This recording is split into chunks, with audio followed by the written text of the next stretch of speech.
But the thing that we are working with Jay Bhattacharya, the new NIH director, on with, as well as Secretary Kennedy, is looking at the gain-of-function research that, in the case of the Wuhan lab, as well as many of these other biolabs around the world, was actually U.S. funded and leads to this dangerous kind of research that, in many examples, has resulted in either a pandemic or some other major health crisis. Well, let me ask you specifically, because we already know that EcoHealth Alliance was partnering with this Wuhan lab to do gain-of-function research. That's right.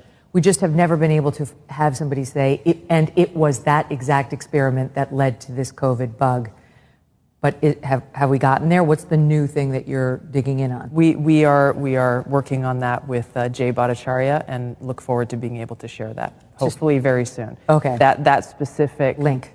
Correct, between the gain-of-function research and what we saw with COVID-19. I mean, that would be extraordinary, because just so the audience knows, if that's true, if it was Peter Daszak's research with the Wuhan so-called bat lady that caused this pandemic, then we did fund it. Then Anthony Fauci helped fund the pandemic. The thing that he denied over and over and over to Senator Rand Paul's questioning. That's right, under oath.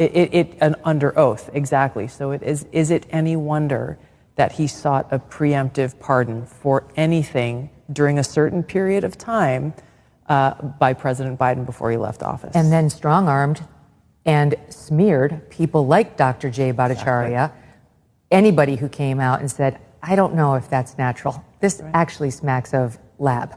And the reason why this is so important is not just what happened in the past. It's because this gain-of-function research is happening in biolabs around the world.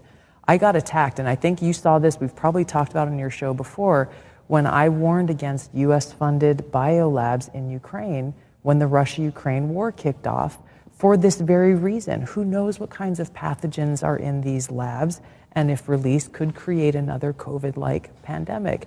And for that, I was called a Russian asset. You're, trumpeting Putin's talking points, all of this nonsense, simply for speaking the truth and stating facts that, by the way, are still on U.S. Embassy Ukraine's website today about how the U.S. has funded these biolabs in Ukraine.